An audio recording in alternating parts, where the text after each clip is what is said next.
See, in our physical life, we have only one thing to see. I am the son of my father and my mother. That is my physical identity. But what is your spiritual identity? Bible teaches us spirituality. Child എന്ന് പറയുമ്പോൾ അത് നമ്മുടെ ഒരു status ആണ്, but not authoritative status. It is our spiritual status.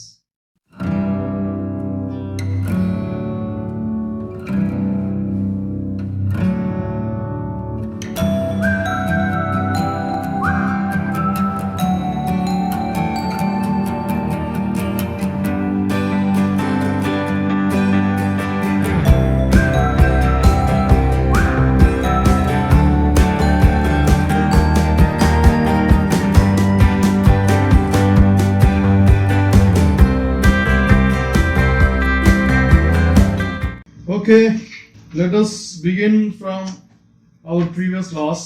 We entered our previous class with a doubt. Kevin brother wanted to study more about the usage children of God and children of devil, right?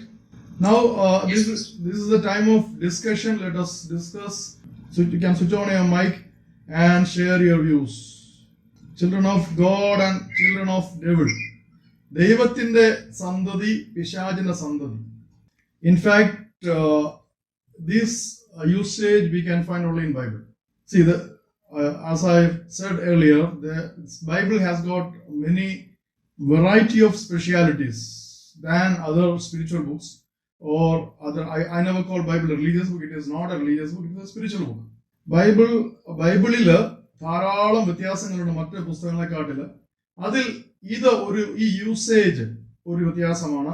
Children of God and children of devil. John the apostle in his epistle, he very clearly says that those who sin are children of devil. How this usage entered or came into the word of God? Book of Hosea, chapter 11, verse 1. When Israel was a child, I loved him, and out of Egypt I called my son. ഇവിടെയാണ് പ്രധാനമായിട്ട് ദൈവമായ യഹോവ Israel എന്റെ മകൻ, my son എന്ന് പറഞ്ഞിരിക്കുന്നത്. When God says Israel my son, that also includes the fathers, starting from Abraham. Even Adam has been called as son of God in the gospel. So, beginning from Adam, God calls mankind his children, his sons, his daughters. ദൈവം തന്റെ ജനത്തെ വിളിച്ച് വരുത്തിയ ജനത്തെ ആരിൽ കൂടെ? Through Abraham. അബ്രഹാമിലൂടെ ദൈവം വിളിച്ച് വേർതിരിച്ച the people who were called through Abraham were sons and daughters of God, children of God. Means Jews were called sons and daughters of God, the chosen people of God. So what happens later on when you come to Gospels?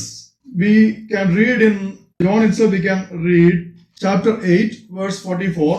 You can find Jesus getting into a dialogue with Jews around. The Jews who believed in him gathered around. That is the context. യേശു അവരോട് സംസാരിക്കുകയാണ്. So when Jesus was talking with them, the dialogue went something like this: you are of your father the devil, and your will is to do father's desires. So this is the place where the first usage of children of devil comes. In the Old Testament they were known as children of God, but Jesus calls them children of devil. Why? The reason he says, you are doing the will of your father who is Satan. നമ്മൾ ആ ഭാഗം മുഴുവൻ വായിക്കുമ്പോൾ നമ്മുടെ doubt മാറി കിട്ടും. ഞാൻ മലയാളത്തിൽ വായിക്കാം, ഇംഗ്ലീഷിൽ യു ക്യാൻ ഫോളോ. ഓക്കെ. യേശു അവരോട്, I M reading from 42 onwards. യേശു അവരോട് പറഞ്ഞത്, ദൈവം നിങ്ങളുടെ പിതാവ് എങ്കിൽ. They began to argue with Jesus. When Jesus said, I have been sent by the Father. പിതാവാണ് എന്നെ അയച്ചത്. I am coming from the Father. So if you accept your father, you have to accept the one who has been sent by your father. നിങ്ങളുടെ അപ്പൻ എന്ന് നിങ്ങൾ വിളിക്കുന്ന ആ ദൈവം അയച്ചവനെ നിങ്ങൾ സ്വീകരിച്ചേ പറ്റൂ. But they were not ready to, some of them were not ready to accept Jesus. അതുകൊണ്ടാണ് യേശു പറഞ്ഞത്, ദൈവമാണ്, യഹോവയാണ് നിങ്ങളുടെ പിതാവെങ്കിൽ യഹോവ പറഞ്ഞത് നിങ്ങൾ അനുസരിക്കുമായിരുന്നു. Because God said, I shall send my son. അവൻ സ്ത്രീയുടെ മകനായി ജനിക്കും, അവൻ ബേത്ലഹേമിൽ ജനിക്കും, അവൻ കഴുതപ്പുറത്ത് വരും, അവൻ അത്ഭുത മന്ത്രി, വീരനാം ദൈവം, നിത്യ പിതാവായിരിക്കും. ഇതെല്ലാം it was told about through the prophets. These were told about Jesus. But now Jesus says, when I stand in front of you and claim that that is myself who was prophesied by your prophets, you are not ready to accept. It proves that you are not sons of God. With your actions you prove that you are sons of devil. മനസ്സിലായല്ലോ? ഇതാണ് sons of God and sons of devil. Sons of God listens, accepts and obey the commandments of God. നമ്മളുടെ sister പറഞ്ഞ പോലെ, Jaya sister പറഞ്ഞതുപോലെ, they will accept the commandments of God. പക്ഷെ ഇവരത് ചെയ്യുന്നില്ല. So this is the way we distinguish between children of God and children of devil. ഇനിയും ഇതേക്കുറിച്ച് കുറച്ചുകൂടെ ഡീപ്പായിട്ട് നമുക്ക് പോകാം. കുറച്ചുകൂടെ ഡീപ്പായിട്ട് I am introducing another usage, sons of God, children of God. Okay, son of God, child of God. Are they the same or different? Like I call myself, I am a son of God. Can I say I am a son of God, or can I say I am a child of God? Which is right for me? As per the scriptures, we all are children of God. We are child of God, not son. ഇതൊരു ഭയങ്കര revelation ആയിരിക്കും നിങ്ങൾക്ക്. But Jesus, he is not the child of God. Jesus is the son of God. We never call Jesus the child of God. Do we ever? നമ്മൾ ഒരിക്കലും യേശുവിനെ ദൈവത്തിന്റെ കുഞ്ഞെന്ന് വിളിക്കാറുണ്ടോ? We call him ദൈവത്തിന്റെ പുത്രൻ, ദൈവത്തിന്റെ ഏകപുത്രൻ, the only begotten son of God. That is Jesus. But I am not the begotten son of God. Now I am going to tell you who I am. I am an adopted son of God. I was the son of devil. Jesus came to this world, died for my sins and bought me, giving his blood as a ransom. He bought me from the sonship of devil and adopted me as a son of God. So Romans very clearly teaches what this adoption means. ജന്മം കൊണ്ട് നമുക്ക് ഒരാളുടെ മകനാകാം. But I am son of my father.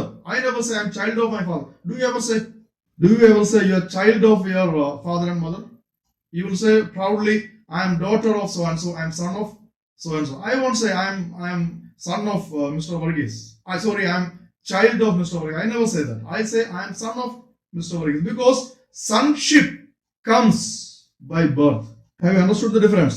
There is only one man who was born from God, that is Christ Jesus.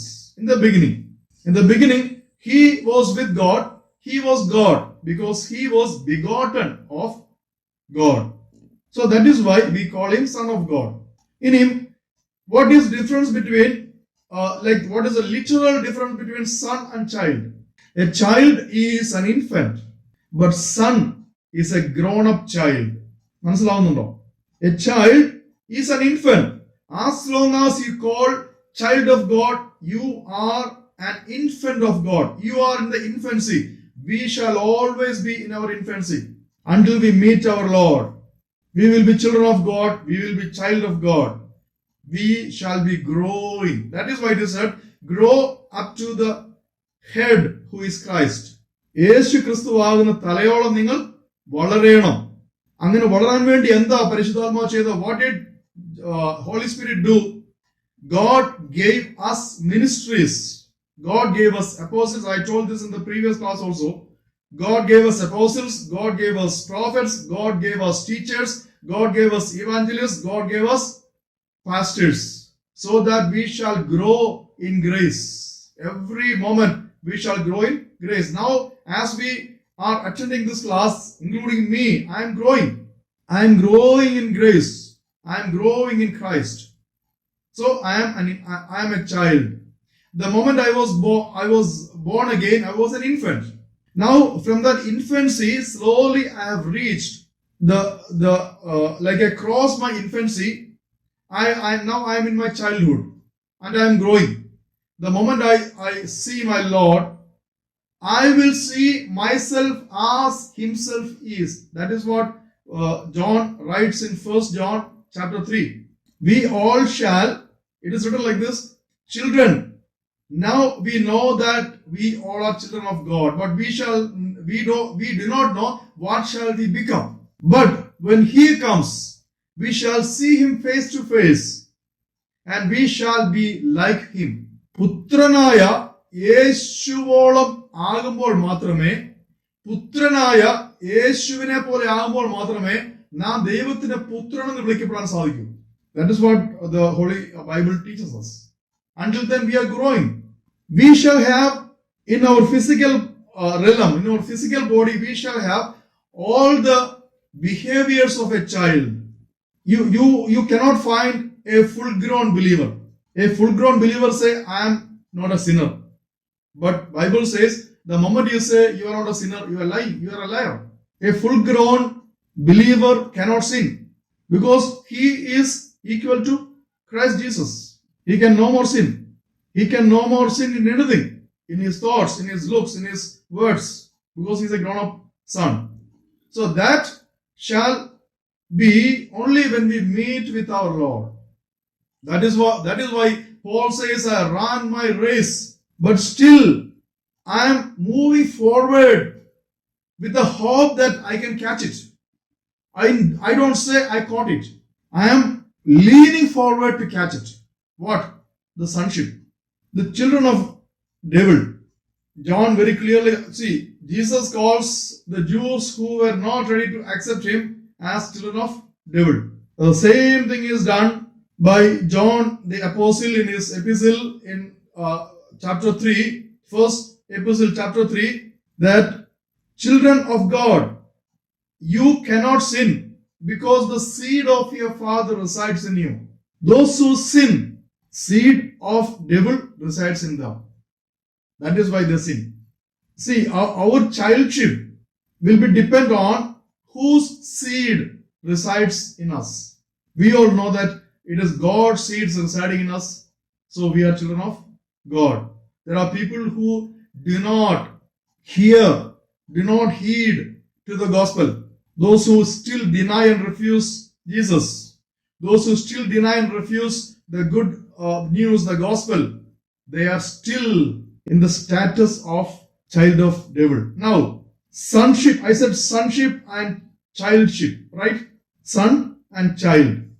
Son is an authoritative status. See, son gets the share of father's property. Child never gets. It is very clearly written by Paul in Romans that although a child, although he is a heir, he will not be made lord of the share of his father until he is grown up.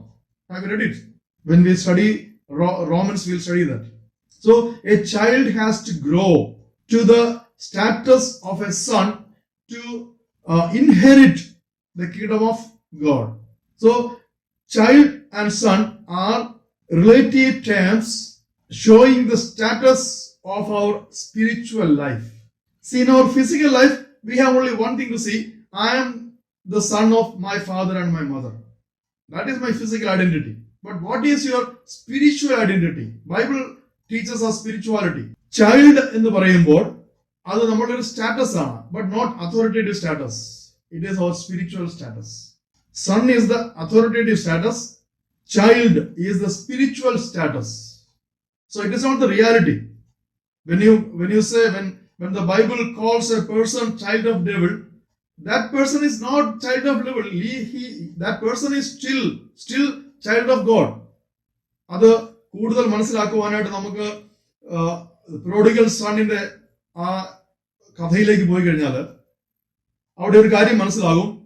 See, that father had two sons, right? The younger one takes all his share and walks out. He abandons his elder brother, his father, all his servants, all what is there in the house, including his mother, maybe. It is not given in the Bible. Right? He goes into doing all filthy things. So his status changed from sonship to child of devil. Right? Yesterday he was son of a father, but today he is a child of devil. He is into devil's hands now. He is into the lap of devil. Now when all his money finishes, when he gets into hardship, വളരെ പരിതാപകരമായ അവസ്ഥയിലേക്ക്, ഭക്ഷണം പോലും കഴിക്കാത്ത അവസ്ഥയിലേക്ക് വന്നപ്പോൾ, he thinks about his father. ഇല്ലേ? He thinks about his father's house. അപ്പോൾ എന്തു ചെയ്യുന്നു? ഡെവിളിന്റെ മടിയിൽ നിന്ന് അവൻ ഇറങ്ങി. He abandons his childship with devil. He repents. So that is what happens in a person who repents. അപ്പന്റെയും അമ്മയുടെയും ഉദരത്തിൽ നിന്ന് ജനിക്കുന്ന കുഞ്ഞ് is not a sinner. He is a child of God. കാരണം ദൈവമാണ് ഉദരഫലം, യഹോവയുടെ അനുഗ്രഹം. It is a blessing of God. When you have a child, it is a blessing of God. Without the blessing of God, you cannot have a child. അപ്പോൾ an infant born to a husband and wife, a father and mother, child of devil ആണോ? No. ദൈവത്തിന്റെ കുഞ്ഞാണ്. ആ അപ്പന്റെയും അമ്മയുടെയും കുഞ്ഞാണ്. As he grows up, if he might fall into the hands of wickedness, what he does, now he knows what is good and bad. Maybe at the age of 16, 17, 18 or 20 or 30. Now he knows what is good and bad. He comes to a stage where he is able to choose what is good and what is bad. At that moment, if he chooses the bad, that means he is falling into the trap laid by devil. So he temporarily loses his sonship with God, his childship with God, and gets into the status of childship with Satan until he is visited by the gospel. When gospel visits him, when he listens to gospel, Holy Spirit brings into him a repentance. He realizes that he has run away from God. Now he has to return. So he repents, he returns to God, he abandons his childship with devil, returns to God and regain his childship with God. Now he is a child of God. From there he grows in word of God, listening to sermons, listening to teachings. He receives the power of Holy Spirit. His inner man is magnified, glorified, and he grows up to become a son of God. So, in between what happens, the moment we are born again in God, we get two things. One, childship or infancy in God, plus an adopted sonship in God. ഈ adopted sonshipനെ കുറിച്ച് ഞാൻ very light ആയിട്ട് ഞാൻ പറയാം. That is about what is explained in Bible is the Roman adoption law at that time. Roman adoption law എന്ന് പറഞ്ഞാൽ ഒരു ഫാദറിന് ഏത് സമയം, ഒരു പുരുഷന്, ഒരു മാരീഡ് മാന് ഏത് സമയം വേണമെങ്കിലും വേറൊരു വ്യക്തിയെ അഡോപ്റ്റ് ചെയ്യാമായിരുന്നു. He could adopt anyone. അപ്പോൾ ആ adoption there are rules. They had to come to the court. That time it is court of the king. Roman king in a courtil varanam. He has to submit the application. Then there will be a committee who will study about this father and the man who is going to be adopted. Then they have to sign a pledge. And as per the Roman law that time, an adopted son will have equal ownership of all the belongings of this adopting father. മനസ്സിലാവുന്നുണ്ടോ? ഈ adopt ചെയ്യുന്ന father അപ്പോൾ തന്നെ adopt ചെയ്യപ്പെടുന്ന മകന്റെ പേരില് ഈ adopt ചെയ്യുന്ന ആളുടെ വസ്തുവിന്റെ ഒരു ഭാഗം എഴുതി വെക്കണം. എങ്കിൽ മാത്രമേ അഡോപ്റ്റ് ചെയ്യാൻ പറ്റൂ. This was the Roman law governing adoption. That same law is shown in the Bible. The moment we are born again, we are adopted to the sonship of God by Christ Jesus, Holy Spirit being the witness. And the moment we are saved, we become heirs of kingdom of God. Kingdom of God എന്ന് പറഞ്ഞാൽ ഗോഡിന്റെ ദൈവത്തിന്റെ സമ്പത്താണ്. That is everything. ഈ കാണുന്നതെല്ലാം ദൈവത്തിന്റെ പ്രപഞ്ചം മുഴുവൻ ദൈവത്തിൻ്റെതാണ്. So the moment you become a child of God, the moment you repent, the moment you born again, the moment you accept Christ Jesus, the moment you accept His commandments, what happens? You become co-heirs of the kingdom of God along with Jesus and other children of God. മനസ്സിലായോ? So this is about son of God and son of devil. So we shall continue with our today's subject. ഇന്നത്തെ subject എന്ന് പറയുന്നത് യേശുവിന്റെ ഗലീലയിലെ പ്രവർത്തനങ്ങൾ എന്നുള്ളതാണ്. നമ്മൾ ആദ്യത്തെ ക്ലാസ്സിൽ പറഞ്ഞിരുന്നു യോഹന്നാന്റെ സുവിശേഷം മറ്റ് സുവിശേഷങ്ങളിൽ നിന്നും പല കാര്യങ്ങളും വ്യത്യസ്തമാണ്. Gospel of John is different from all other gospels in many aspects. അതിൽ പ്രധാനപ്പെട്ട ഒരു കാര്യമാണ് മറ്റ് സുവിശേഷങ്ങളിൽ ഇല്ലാത്ത ഒരു വിഷയം. അത് യേശുവിന്റെ മിനിസ്ട്രി, ഗലീലിയൻ മിനിസ്ട്രി. അവൻ ഗലീലിയൻ എന്ന് വിളിക്കപ്പെടും. അതാണ് പ്രവചനം. യേശു ഗലീലിയൻ എന്ന് വിളിക്കപ്പെടും. അപ്പോൾ ഗലീലിയൻ എന്ന് വിളിക്കപ്പെടുന്ന ഒരു പ്രവചനം യേശുവിനെ കുറിച്ച് ഉണ്ടെങ്കിൽ we should also study his ministry in Galilee.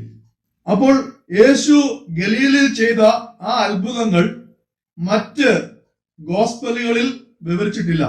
അതുകൊണ്ടാണ് യോഹന്നാൻ അത് വ്യക്തമായി തന്റെ സുവിശേഷത്തിൽ വിവരിക്കുന്നത്. ഞാൻ ഒരു കാര്യം പറഞ്ഞല്ലോ, യോഹന്നാന്റെ സുവിശേഷമാണ് അവസാനം എഴുതപ്പെട്ട സുവിശേഷം. അപ്പോൾ തീർച്ചയായിട്ടും മറ്റ് എഴുതപ്പെട്ട സുവിശേഷങ്ങളെ കുറിച്ച് അന്ന് യോഹന്നാൻ അറിവുണ്ടായിരുന്നു. ഒരു പക്ഷേ വായിച്ചു കാണണം, യോഹന്നാൻ മറ്റു സുവിശേഷങ്ങൾ വായിച്ചു കാണണം എന്ന് ഞാൻ ചിന്തിക്കുന്നു. അത് വായിച്ച ശേഷമാണ് ഈ 3 സുവിശേഷങ്ങളിലും ചേർക്കപ്പെടാത്ത ചില പ്രധാന കാര്യങ്ങൾ യോഹന്നാൻ തന്റെ സുവിശേഷത്തിൽ ചേർക്കുവാൻ ഇടയായത്.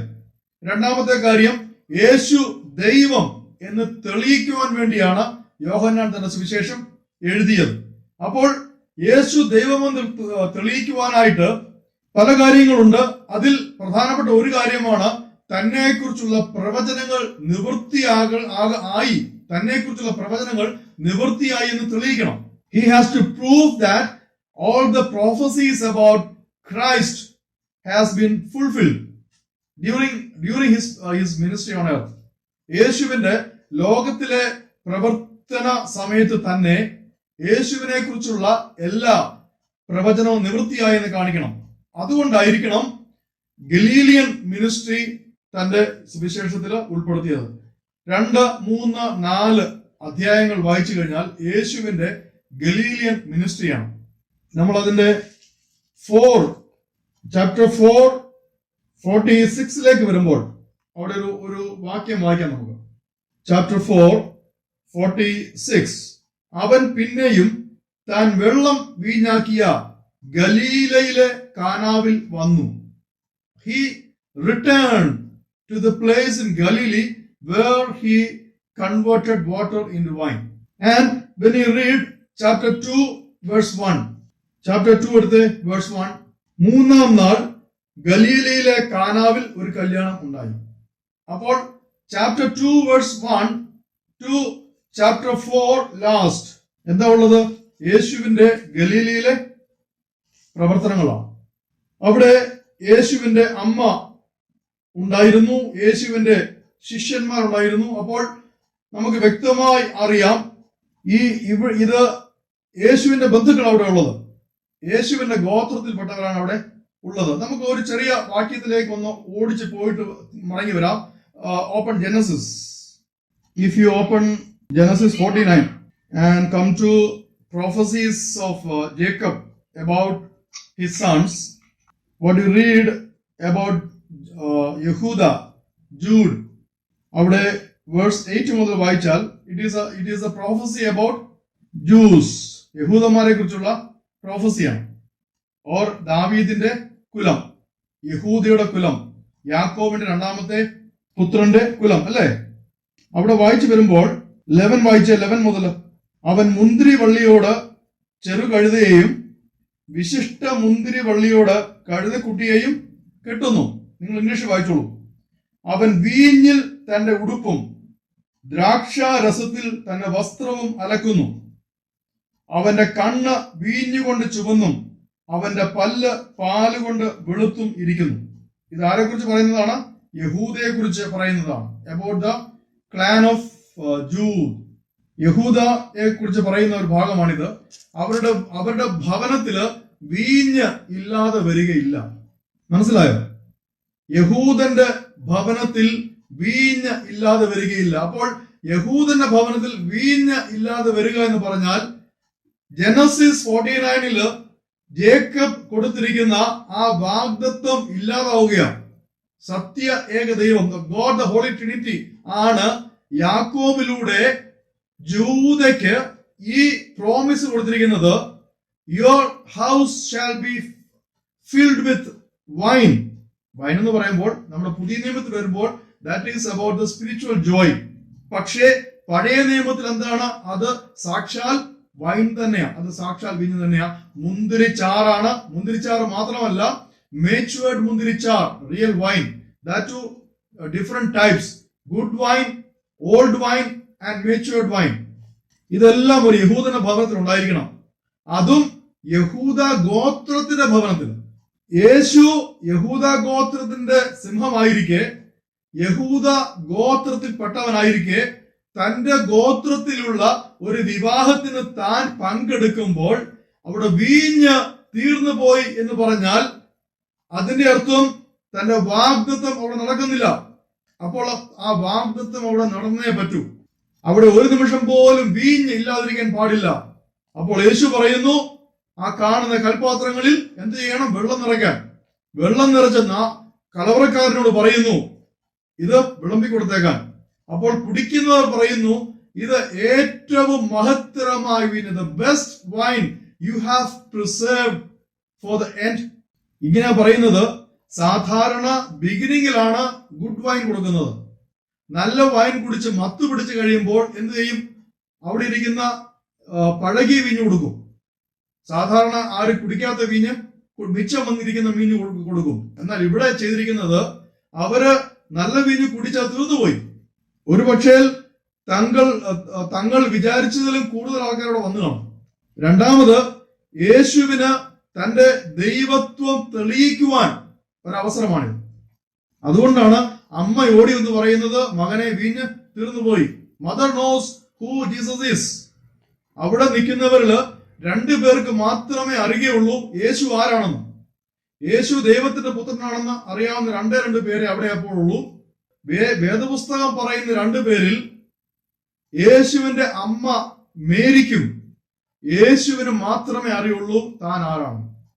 അതുകൊണ്ടാണ് ഓടി മകന്റെ അടുത്ത് വന്ന് പറയുന്നത്, മകനെ, അവിടെ വീഞ്ഞ് തീർന്നുപോയി. അപ്പോൾ യേശു പറയുകയാണ്, എനിക്കും നിങ്ങൾക്ക് തമ്മിൽ എന്ത്? അവിടെ വീഞ്ഞ് തീർന്നു പോകട്ടെ, നമുക്കെന്താ കാര്യം? പക്ഷെ അങ്ങനെ പറഞ്ഞിട്ട് യേശു എന്ത് ചെയ്യുന്നു? തോഴന്മാരോട് പറയുകയാണ്, നിങ്ങൾ കൽപാത്രങ്ങളിൽ വെള്ളം നിറയ്ക്കാൻ. അത് ഏറ്റവും നല്ല വീഞ്ഞായിട്ട് കർത്താവ് കൊടുത്ത്, അങ്ങനെ എന്താ എഴുതിയിരിക്കുന്നത്? ചാപ്റ്റർ 2 ലാസ്റ്റ്, യേശു ഇതിനെ അടയാളങ്ങളുടെ ആരംഭമായി ഗലീലയിലെ കാനായിൽ വെച്ച് ചെയ്തു. അടയാളം എന്ന് പറഞ്ഞാൽ എന്താ? What is given in English 11, this beginning of miracles. യേശു തന്റെ ശുശ്രൂഷയുടെ തുടക്കമായിട്ട് ചെയ്ത ഏറ്റവും മഹത്തായ കാര്യമാണ്, താൻ യുഗങ്ങൾക്ക് മുമ്പേ ആർക്ക് വാഗ്ദത്തം കൊടുത്തോ ആ വാഗ്ദത്തിന് ഭംഗം വരാതെ കർത്താവ് അത് നിവർത്തിക്കുന്നത്. ദൈവത്തിന്റെ അത്ഭുത പ്രവർത്തികളിൽപ്പെട്ട ഒരു കാര്യം, നമുക്കൊരു ദൂത് കിട്ടുകയാണ്. നമ്മോട് ദൈവത്തിന് ഒരു വാഗ്ദത്തം ഉണ്ട് എന്ന് നമ്മൾ വിശ്വസിക്കുന്നുവെങ്കിൽ, he will never make it break. അതൊരിക്കലും ബ്രേക്ക് ആയി പോകുവാൻ കർത്താവ് അനുവദിക്കുകയില്ല. He will be present there. The moment we feel that a promise on us is about to stop, call upon God and He will be there to fulfill it. He will be there to perform a miracle. നമ്മൾ വിശ്വസിക്കുന്നത് അത്ഭുതങ്ങൾ ചെയ്യുന്ന ദൈവത്തിലാണ്. വെറുതെ അത്ഭുതം ചെയ്യുകയല്ല, നമ്മോടുള്ള വാഗ്ദത്തങ്ങൾ പൂർണ്ണതയിലേക്ക് വരുവാൻ വേണ്ടി അത്ഭുതം ചെയ്യുന്ന ദൈവം. അല്ലാതെ വഴിയെ പോകുന്ന ആർക്കും എന്തും അത്ഭുതം ചെയ്യുന്ന ദൈവത്തെ അല്ല നാം സേവിക്കുന്നത്. There is a purpose in each and every miracle of Jesus. ഇന്ന് നമ്മൾ ലോകത്തിൽ പലരും യേശുവിനെ പരിചയപ്പെടുത്തുന്നത് മിറക്കിൾ മാനായിട്ടാണ്. That is wrong. അത് അവർ പരിചയപ്പെടുത്തുന്ന യേശു is not the Jesus of Bible. യേശു വെറുതെ അത്ഭുതം ചെയ്യുന്ന യേശു അല്ല. യേശു വളരെ പർപ്പസ്ഫുള്ളി മാത്രമേ അത്ഭുതം ചെയ്യുകയുള്ളൂ. ദൈവത്തിന്റെ അത്ഭുതം നടക്കണമെങ്കിൽ നമ്മുടെ ഭാഗത്ത് നിന്നുണ്ടാകണം. We should obey him. യേശു തന്റെ സ്വന്തം ഗ്രാമത്തിൽ ഒരിക്കല് മിറക്കിൾ ചെയ്യുവാനായിട്ട് തുടങ്ങി. But he could not perform those miracles because the people around him did not believe in him. അതുകൊണ്ട് he just laid his hands on the sick and healed them. നമ്മൾ ആ ഭാഗത്തൊക്കെ സ്പർശിച്ചു വരും. ഇപ്പോൾ ഞാൻ ജസ്റ്റ് പറഞ്ഞതേ ഉള്ളൂ. സോ ഇവിടെ in Galilee what he does, he performs a miracle to begin his ministry, to show to the people around and to his disciple that he has come from above, he has come from God. മനസ്സിലായോ? തന്റെ മഹത്വം വെളിപ്പെടുത്തി അവന്റെ ശിഷ്യന്മാർ അവനിൽ വിശ്വസിച്ചു. When we come to verse 23, അവിടെയും ഒരു കാര്യം പറഞ്ഞിരിക്കുന്നു. പെസഹ പെരുന്നാളിൽ means the Passover of that year, ഈ യേശു ഗലീലയിൽ ചെയ്ത അത്ഭുതത്തിന്റെ അതേ സമയത്ത് കർത്താവ് അവിടെ നിന്ന് യെരുശലേമിൽ വരുന്നു. യെരുശലേമിൽ ആയിരിക്കുമ്പോൾ he did so many miracles. യെരുശലേമിൽ ഇരിക്കുമ്പോൾ അവൻ ചെയ്ത അടയാളങ്ങൾ കണ്ട് പലരും അവന്റെ നാമത്തിൽ വിശ്വസിച്ചു. ഇവിടെ നാം മനസ്സിലാക്കേണ്ട ഒരു കാര്യമുണ്ട്. I just want to mention a certain thing. ഇപ്പോൾ ലോകമെമ്പാടും there are a group of അവർ പറയുന്നത് അത്ഭുതങ്ങൾ പ്രവർത്തിക്കുവാൻ തക്ക കൃപ ഇന്ന് ആർക്കുമില്ല. At the time of apostles they performed miracles, and as the apostles passed away, these miracles also passed away with them. ഇപ്പോൾ അങ്ങനെ ഒരു സംഗതി ഇല്ല എന്നാണ് ഇന്നത്തെ ചില ഉപദേശകർ പഠിപ്പിക്കുന്നത്. ഇവിടെ ബൈബിൾ വളരെ കൃത്യമായിട്ട് പറയുന്നു, people saw miracles and believed in him. യേശു എങ്ങനെയാ മനുഷ്യരുടെ ഇടയിലേക്ക് വന്നത്? He came into the world preaching the gospel. ആ ഗോസ്പൽ എന്തായിരുന്നു? Repent because God's kingdom is near. Believe in gospel. Turn back from your sins. യേശുവിന്റെ സുവിശേഷം ഇതായിരുന്നു. സുവിശേഷത്തിൽ വിശ്വസിക്കുക, മാനസാന്തരപ്പെടുക, നിങ്ങളുടെ പാപത്തിൽ നിന്ന് പിന്തിരിയുക, ദൈവരാജ്യം സമീപമായിരിക്കുന്നു. ഇന്നും ഈ നിമിഷവും ഗോസ്പൽ എന്ന് പറയുന്നത് ഇത് തന്നെയാണ്. ഈ നിമിഷവും ഗോസ്പൽ എന്ന് പറയുന്നത് ദൈവരാജ്യം സമീപിച്ചിരിക്കുന്നു, കർത്താവ് വരാറായി, മാനസാന്തരപ്പെട്ട് പാപത്തിൽ നിന്ന് തിരിഞ്ഞുകൊള്ളുക. ഇല്ലേ? സുവിശേഷത്തിനൊരു മാറ്റവുമില്ല. ഒരു കാര്യം ഇപ്പോൾ കൂടിച്ചേർത്തു. എന്താണ്? നിങ്ങൾക്ക് വേണ്ടി ക്രൂശിക്കപ്പെട്ട് മരിച്ച ഉയർത്ത് സ്വർഗത്തിലേക്ക് കയറിയ യേശുവിൽ വിശ്വസിക്കുവിൻ. ഇത് തന്നെ യേശു പറഞ്ഞു, എന്നിൽ വിശ്വസിക്കുന്നവൻ എന്നെ അയച്ചവനിൽ വിശ്വസിക്കുന്നു. So gospel is the same then and now also. യേശുവിൽ വിശ്വസിക്കുക, അവന്റെ മരണ ഉയർത്തെഴുന്നേൽപ്പിൽ വിശ്വസിക്കുക, പാപത്തെ വിട്ട് മാനസാന്തരപ്പെടുക, ദൈവത്തിങ്കിലേക്ക് തിരിയുക. അന്നും ഇന്നും ഒരേ സുവിശേഷമാണ് ലോകമെമ്പാടും പ്രസംഗിക്കപ്പെടുന്നത്. അന്ന് അത്ഭുതങ്ങൾ കണ്ട് ജനം അടുത്തു വരുവാനിടയായി. അത്ഭുതങ്ങൾ കണ്ട് യേശു സാക്ഷാൽ ദൈവമെന്ന് കണ്ടവർ നേരിട്ട് മനസ്സിലാക്കി. പക്ഷെ ഇന്ന് ചില പണ്ഡിതർ പറയുകയാണ്, അത്ഭുതങ്ങളൊന്നും ആവശ്യമില്ല, പ്രസംഗിച്ചാൽ മതി, എല്ലാവരും വിശ്വസിച്ചോളുമെന്ന്. ഇത് തമ്മിൽ ഒരു കോൺട്രഡിക്ഷൻ ഇല്ല. യേശുവിന്റെ സമയത്തും അപ്പോസ്തലന്മാരുടെ സമയത്തും സുവിശേഷം പ്രസംഗിക്കപ്പെടുമ്പോൾ അത് വിശ്വസിച്ച് മാനസാന്തരപ്പെട്ട് യേശുവിൽ വിശ്വസിക്കുവാൻ പരിശുദ്ധാത്മാവിന്റെ കൃപ ആവശ്യമാണ്. Without Holy Spirit you cannot do that. Without Holy Spirit one cannot accept Jesus as Lord. ഇന്നും അത് തന്നെയല്ലേ? Even today at this moment also you need the grace of the Holy Spirit, help of the Holy Spirit to accept Christ Jesus. പക്ഷെ ഇന്ന് പണ്ഡിതന്മാർ പറയുന്നു അടയാളം ആവശ്യമില്ല, അത്ഭുതം ആവശ്യമില്ല എന്ന്. So there is a contradiction in their teaching, not in our teaching. Even this day God empowers his servants with the power to perform miracles. പണ്ഡിതന്മാർ ചോദിക്കും, എങ്കിൽ മിറാക്കിൾ കാണിച്ചേ. വിഷമിക്കേണ്ട, അന്നും നിങ്ങളെ പോലെയുള്ള പണ്ഡിതന്മാരുണ്ടായിരുന്നു യേശുവിന് ചുറ്റും. അവര് പലപ്പോഴും യേശുവിന്റെ അടുത്ത് വന്ന് അടയാളങ്ങൾ ചോദിച്ചു. അതുകൊണ്ട് യേശു പറഞ്ഞു, ഹല്ലേലൂയ, നശിച്ചു പോകുന്ന സന്തതികൾ അടയാളങ്ങൾ അന്വേഷിക്കുന്നു, വിശ്വസിക്കുന്നവനോ എന്നിൽ കൂടെ നിത്യജീവൻ പ്രാപിക്കും. അപ്പോൾ ഇന്നും ചോദ്യം ചെയ്യുന്ന പണ്ഡിതന്മാരോട് ഒറ്റ ഉത്തരവേ പറയാനുള്ളൂ. നിങ്ങളിപ്പോൾ അടയാളം അന്വേഷിക്കുന്നു, ഞങ്ങളോ കർത്താവിന്റെ കൃപയാൽ സംശയിക്കാതെ വിശുദ്ധ വചനത്തിൽ പറഞ്ഞിരിക്കുന്നതെല്ലാം അപ്പാടെ വിശ്വസിച്ച്, കർത്താവായ യേശുവിൽ വിശ്വസിച്ച്, പരിശുദ്ധാത്മാവിന്റെ സഹായത്തോടുകൂടി അവനെ ഹൃദയത്തിൽ ഏറ്റു പറഞ്ഞ് ഞങ്ങൾ ദൈവമക്കളായിരിക്കുന്നു. ഞങ്ങൾ നാശത്തിലേക്കല്ല പോകുന്നത്, ഞങ്ങൾ സ്വർഗീയ യെരൂശലേമിലേക്ക്. അത്ഭുതത്തെയും അടയാളത്തെയും ചോദ്യം ചെയ്യുകയും അതിനെ പരിഹസിക്കുകയും ഇൻസൾട്ട് ചെയ്യുകയും ചെയ്യുന്ന പണ്ഡിതന്മാരോട് നമുക്കിത് പറയാനുള്ളൂ. അന്ന് മിറക്കിൾ ചെയ്ത അതേ യേശു ക്രിസ്തുവാണ് ഇന്നും ജീവിച്ചിരിക്കുന്നത്. അതേ യേശു ക്രിസ്തുവാണ് നമ്മുടെ നാഥനായിരിക്കുന്നത്, നമ്മുടെ പിതാവായിരിക്കുന്നത്, നമ്മുടെ അപ്പനായിരിക്കുന്നത്. പക്ഷെ അറ്റ് ദ സെയിം ടൈം യേശുവിന്റെ നാമത്തിൽ വ്യാജ അത്ഭുതം പ്രവർത്തിക്കുന്നു എന്ന് പറഞ്ഞ് ചെപ്പടി വിദ്യ കാണിക്കുന്നവരുണ്ട്. അവരെ നാം മനസ്സിലാക്കിയിരിക്കണം. അവർ ചെയ്യുന്നത് അത്ഭുതമല്ല, അവർ ചെയ്യുന്നത് ട്രിക്സ് ആണ്. Tricks of the hand. ഞാനൊരു ഉദാഹരണം പറയാം. ഈ കഴിഞ്ഞ 2015 നടന്നൊരു സംഭവമാണ്. ആഫ്രിക്കയില് ഇതുപോലെ മിറക്കിൾ വർക്കേഴ്സ് ധാരാളമുണ്ട്. അവര് മിറക്കിൾ ചെയ്തിട്ട് പാവപ്പെട്ടവരുടെ പണം, വിശ്വാസികളുടെ പണം പിടുങ്ങുന്ന, അങ്ങനെ മൾട്ടി ബില്യണേഴ്സ് ആയിട്ട് നടക്കുന്ന അനേകരുണ്ട്. അവർക്ക് അവരുടെ കൂടെ ധാരാളം ഹെൽപ്പേഴ്സ് ഉണ്ട്. ഈ ഹെൽപ്പേഴ്സിന്റെ സഹായികളുടെ സഹായത്തോടെ they perform tricks, not miracles, tricks. ആ ട്രിക്സ് കണ്ടിട്ട് പണ്ഡിതന്മാർ ദൈവത്തിന് മിറക്കിൾ ഇല്ല എന്ന് പറയരുത്. അവർ ചെയ്യുന്ന ട്രിക്സ് ആണ്. They are not performing miracles, they are performing tricks. അതിൽ ഒരു വ്യക്തി ഒരു വലിയ കൺവെൻഷനിൽ പറഞ്ഞു, ഞാൻ നിങ്ങളുടെ എല്ലാം മേലുള്ള മാന്ത്രിക ബന്ധനം എന്ന് വെച്ചാൽ വിച്ച് ക്രാഫ്റ്റ് അഴിക്കുവാൻ പോവുകയാണ്. സ്വർഗത്തിൽ നിന്ന് അഗ്നി ഇറങ്ങി അതെല്ലാം ദഹിപ്പിക്കാൻ പോവാ. അപ്പോഴത്തേക്ക് അവിടെ ജനലക്ഷങ്ങൾ. So this person declared that I am going to remove and break all the witchcraft bondages from you, and fire is going to fall down from heaven and burn all this. അപ്പോൾ അവിടെ എല്ലാം കയ്യിൽ അമുലെറ്റ്സ് ഉണ്ട്. അമുലെറ്റ്സ് അറിയാമല്ലോ, രക്ഷായന്ത്രങ്ങൾ കഴുത്തേലും കയ്യിലും. ഇതെല്ലാം അഴിച്ചുകൊണ്ട് വരാൻ പറഞ്ഞു. അങ്ങനെ അവിടെ വന്ന ജനം മുഴുവൻ അവരുടെ അരയിൽ നിന്ന്, കയ്യിൽ നിന്ന്, കഴുത്തിൽ നിന്ന് ആംബുലൻസ് അഴിച്ചുകൊണ്ട് വന്ന് ഇറ്റ് ബിക്കം എ ഹീപ്പ്, ഒരു ഹ്യൂജ് ഹീപ്പായ. സ്വല്പം കഴിഞ്ഞപ്പോൾ ഉണ്ടല്ലോ, ഈ പ്രാസംഗികൻ പ്രാർത്ഥിക്കുന്നു, കൈവച്ച് പെട്ടെന്ന് അഗ്നി വരുന്നു, ഭയങ്കര തീയാകുന്നത്. അപ്പോൾ കണ്ടു നിന്നവരെല്ലാം അത്ഭുതത്തോടെ നോക്കി. ആ വീഡിയോ നിമിഷ നേരം കൊണ്ട് വൈറലായി. അന്ന് 2015 it became a viral video. Lakhs and lakhs of people began to see that. They were surprised and they began to send him money for miracle.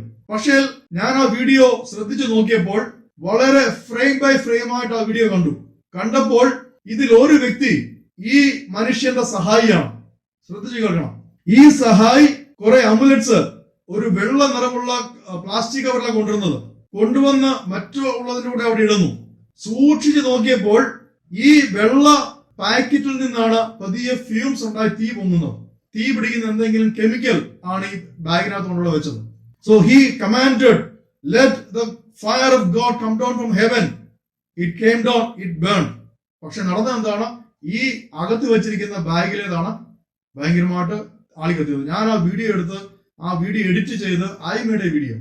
ഞാൻ അത് ഫ്രെയിം ബൈ ഫ്രെയിം ആയി കട്ട് ചെയ്ത് അതിനെ break ചെയ്തു. അങ്ങനെ in my channel I posted this video and many people began to see this and they got surprised. You know what happened to that video? YouTube completely blocked that video because YouTube was getting a lot of visitors and money from the other video. അപ്പോൾ ഓർത്തു നോക്കുക, ഇതുപോലെയുള്ളത് it is not miracle, it is trick.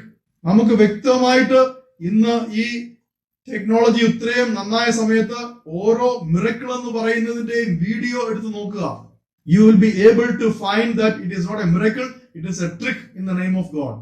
അപ്പോൾ ഇവിടെ പറയുന്ന miracle എന്ന് പറയുന്നത് it is not the tricks played by some mockers, some false servants of God. അതല്ല നമ്മൾ പറയുന്ന miracle. നമ്മൾ പറയുന്ന miracle വിശുദ്ധ വചനത്തിൽ കർത്താവ് പെർഫോം ചെയ്ത miracle ആണ്. വിശുദ്ധ വചനത്തിൽ യേശുവിന്റെ ശിഷ്യന്മാർ പെർഫോം ചെയ്ത മിറക്കിളാണ്. നമ്മൾ പറയുന്ന മിറക്കിൾ യേശു പറഞ്ഞിട്ട് പോയി, എന്നിൽ വിശ്വസിക്കുന്നവൻ ഞാൻ ചെയ്തതിലും അധികം ചെയ്യും. One who believes in me will perform more than what I have done. അപ്പോൾ അതിൽ ഉറച്ചു വിശ്വസിക്കുന്ന ഒരു മകന്, ദൈവഭൃത്യന് അത് ചെയ്യുവാൻ കഴിയും. യേശു ഗലീലയില് തന്റെ പ്രവർത്തനത്തിന്റെ ആരംഭമായി, മിറക്കിൾസിന്റെ ആരംഭമായി വെള്ളം വീഞ്ഞാക്കിയിട്ട് അത്ഭുതം പ്രവർത്തിച്ച് തന്റെ മഹത്വം വെളിപ്പെടുത്തി. He revealed his glory. അത് കണ്ടവരെല്ലാം അടുത്തു വന്ന് യേശുവിൽ വിശ്വസിച്ചു. നീ തന്നെ ദൈവപുത്രൻ ഏറ്റു പറഞ്ഞു. ഓർത്തു നോക്കി, കർത്താവ് ചെന്ന സ്ഥലങ്ങളിൽ ചിലയിടത്ത് നമ്മുടെ ഭാഷയിൽ പറയും മണ്ണിടാൻ സ്ഥലമില്ലായിരുന്നു. അതുപോലെ ആൾക്കാർ തിങ്ങിക്കൂടി. Why? Because he performed miracles. അപ്പോൾ അടുത്ത ചോദ്യം വരാം, മിറക്കിൾ വിശ്വസിച്ച ആരെങ്കിലും യേശുവിന്റെ കൂടെ പിന്നീട് ഉണ്ടായിരുന്നോ? ബൈബിൾ തന്നെ പോൾ തന്നെ പറയുന്നുണ്ട് about 500 disciples of Jesus. Gospel teaches only about 12 disciples. But when it comes to the epistles, Paul speaks about more than 500 disciples. അവരൊക്കെ യേശുവിന്റെ അത്ഭുതം കണ്ടവരല്ലേ? അപ്പോൾ യേശുവിന്റെ അത്ഭുതം കണ്ടവര് യേശുവിന്റെ ശിഷ്യന്മാരായി. അനേകർ യെരുശലേമിൽ വന്ന് പത്രോസിന്റെ പ്രസംഗം കേട്ട് സ്നാനപ്പെട്ട 3000 പേര്, അവരിൽ എത്രയോ പേര് യേശുവിന്റെ അത്ഭുതം കണ്ടവരായിരിക്കാം. Initially they might have been attracted by the miracles of God. ഞാൻ ഈ പറഞ്ഞു വരുന്നത്, I am not giving miracles more importance than word of God or gospel. ഞാൻ പറയുന്നത്, what does the Bible teach us? Bible miracle ഇല്ല എന്നാണ് പഠിപ്പിക്കുന്നത്, miracle ഉണ്ട് എന്നാണ് പഠിപ്പിക്കുന്നത്? അതാണ് എന്റെ ചോദ്യം. ബൈബിൾ പഠിപ്പിക്കുന്നത് miracle is there along with the word of God. There is miracle at certain places. You need miracle. For example, when you come to Samaria, Philip went there and he performed miracles. That miracles drew the whole city around him. Even the sorcerer Simon who was there, he also happened to come around by seeing all this. മനസ്സിലായോ? Our whole city was bought by the blood of Christ Jesus. Everyone was saved. And prior to that, when you come to John chapter 4, we'll come to that. There is a Samaritan woman. So Jesus had already preached his gospel there through the Samaritan woman. About the city of Samaria already heard Jesus. They had already witnessed the miracles of Jesus. Now they witnessed the miracles performed through Philip. And they all came around. They all accepted the good news. And they all were baptized.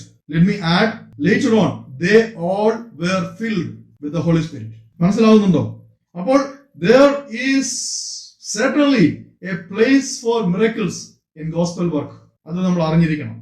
ദൈവം നമ്മൾക്ക് തരുന്ന കൃപാവരങ്ങൾ ജ്വലിപ്പിക്കണം. അതില്ല എന്ന് പറഞ്ഞ് മാറ്റി വെക്കാതെ, ഞാൻ ഈ പറഞ്ഞു വന്നത് ഒരു കൂട്ടരുണ്ട് ഇതില്ല എന്ന് പറഞ്ഞ് മാറ്റി വെച്ചിരിക്കുകയാണ്. അങ്ങനെ ആകാതെ ഇതുണ്ട് എന്ന് പൂർണ്ണമായി വിശ്വസിച്ചുകൊണ്ട് വിശുദ്ധ വചനവും കരങ്ങളിലേറി ജനത്തിന്റെ ഇടയ്ക്ക് ഇറങ്ങി ചെല്ലുക. തീർച്ചയായിട്ടും പരിശുദ്ധാത്മാവ് നമ്മെ ബലപ്പെടുത്തും, നമ്മെ ശക്തിപ്പെടുത്തും. Holy Spirit will empower us. ഞാൻ പലപ്പോഴും വിചാരിക്കാറുണ്ട്, ഈ വക കാര്യങ്ങളിൽ വിശ്വാസമില്ലാതെ, സുവിശേഷത്തിന്റെ ശക്തിയിൽ, ദൈവവചനത്തിന്റെ ശക്തിയിൽ, ദൈവശക്തിയിൽ വിശ്വാസമില്ലാതെ വെറുതെ ഒരു പുസ്തകം പോലെ വേദപുസ്തകത്തെ എടുത്തുകൊണ്ട് ജനത്തിന്റെ ഇടയിലേക്ക് ഇറങ്ങി ചെല്ലുന്ന സുവിശേഷകരാണ് ഈ സുവിശേഷത്തിന്റെ എതിരാളികളെന്നാണ് ഞാൻ പലപ്പോഴും പറയാറുള്ളത്. They don't believe in the power of the word of God. They don't believe in the living God. They don't believe in the God who performs miracle. They don't believe in a Holy Spirit who will empower them. They just spread the gospel of God, the gospel according to the Bible. Thank God, with the working of the Holy Spirit, few of the multitude might repent and turn to God. നമ്മൾ നോക്കിയാൽ, in the first century, when Peter stood up and preached, 3,000 got saved and were baptized. But in this time, you conduct 100 such crusades, you may not find even a single person being saved and being baptized. See how it changed. Then they strongly believed and they trusted in the power of the word of God in the power of the Holy Spirit and power of God. What happens today is an external show-off, or upariplavam, just to gather some people. You advertise. When people are gathered, you entertain them with some songs, some instruments, some dance. And a well-renowned famous person is invited to share the word of God. People listen to that and walk away. Nothing happens there for the people to gather around. Nothing happens there to convince those who hear the word of God to have a faith in the preacher, have a faith in the organizers, have a faith in God. So this should be a lesson to us. നമ്മൾ ഈ Bible ക്ലാസ്സിൽ പങ്കെടുക്കുന്നത്, it is not to just take part in the Bible class and become, what do you say, students of the Holy Bible or പഠിച്ചവർ, a learned man of Holy Bible. No. നമ്മൾ ഈ ക്ലാസ്സിൽ പങ്കെടുക്കുന്നത് to know the inner meaning and inner truth, what is contained in the Bible. എങ്കിൽ മാത്രമേ ഈ ക്ലാസ്സുകൾ പ്രയോജനമുള്ളൂ. അതുകൊണ്ട് എന്നെ കേൾക്കുന്നവര്, എന്റെ ആഗ്രഹം വിശുദ്ധ വചനവും എടുത്ത് സുവിശേഷവും എടുത്ത് ജനത്തിന്റെ നടുക്കിലേക്ക് ചെല്ലണം. ജനത്തിന്റെ ഇടയിലേക്ക് ചെന്നിട്ട് preach the word of God, preach the gospel of repentance. And if you find a sick person, lay your hand on them and heal them. If you find a needy person, lay your hand on them, pray for him and his need be fulfilled. If you find a blind person, with your full trust in God, lay your hands on him and pray. His eyes will be opened. So people around him will gather. What happened in the city of Samaria? What happened in the city of Jerusalem? That should happen. അന്ന് എന്ത് നടന്നോ അത് ഇന്ന് നടന്നിട്ട് നമ്മൾ സുവിശേഷവും പേറി നമുക്ക് ചെല്ലാം. അപ്പോൾ we were talking about the Galilean ministry of Jesus. Galilean ministry of Jesus was filled with, packed with miracles. ആ മിനിസ്ട്രിയിലാണ് ജനം കർത്താവിനെ ദൈവപുത്രനായിട്ട് സ്വർഗത്തിൽ നിന്ന് വന്നവനായിട്ട് ഹൃദയത്തിലേക്ക് ഏറ്റെടുക്കുന്നത്. ഗലീലിയൻ മിനിസ്ട്രിയിലാണ് യേശുവിന് ചുറ്റുമായിട്ട് ധാരാളം ഡിസൈപ്പിൾസ് ഉണ്ടാകുന്നത്. ആ ഡിസൈപ്പിൾസിൽ നിന്നാണ് കർത്താവ് 12 അപ്പോസ്തലന്മാരെ തിരഞ്ഞെടുക്കുന്നത്. അവരെല്ലാം ഗലീലക്കാരാണ്. Other than one Jude Iscariot, he was not from Galilee. അപ്പോൾ ഓർത്തു നോക്കുക, യേശുവിന്റെ ഗലീലിയൻ മിനിസ്ട്രി എത്ര ഇമ്പോർട്ടന്റ് ആണ്. The next class will come to chapter 3, which speaks about being born again. അതൊരു നല്ല ഒരു ഏറ്റവും the most important portion of the Holy Bible. Plus John 3:16 is the key verse of the Holy Bible. ആ verse ഉള്ളതും chapter 3-ലാണ്. നമ്മൾ ഈ Galilean മിനിസ്ട്രിയുടെ ഇടയ്ക്കാണ് chapter 3 ഉള്ളത്. അപ്പോൾ നമ്മൾ അവിടേക്ക് വരും. ഇനിയുള്ള ക്ലാസ്സിൽ നമ്മൾ ബീയിങ് ബോൺ അഗെയിൻ എന്നുള്ള വിഷയമായിരിക്കും കൈകാര്യം ചെയ്യുന്നത്. It is Holy Spirit who saves. It is God the Father who saves. In the name of the Father, the Son and the Holy Spirit. Amen.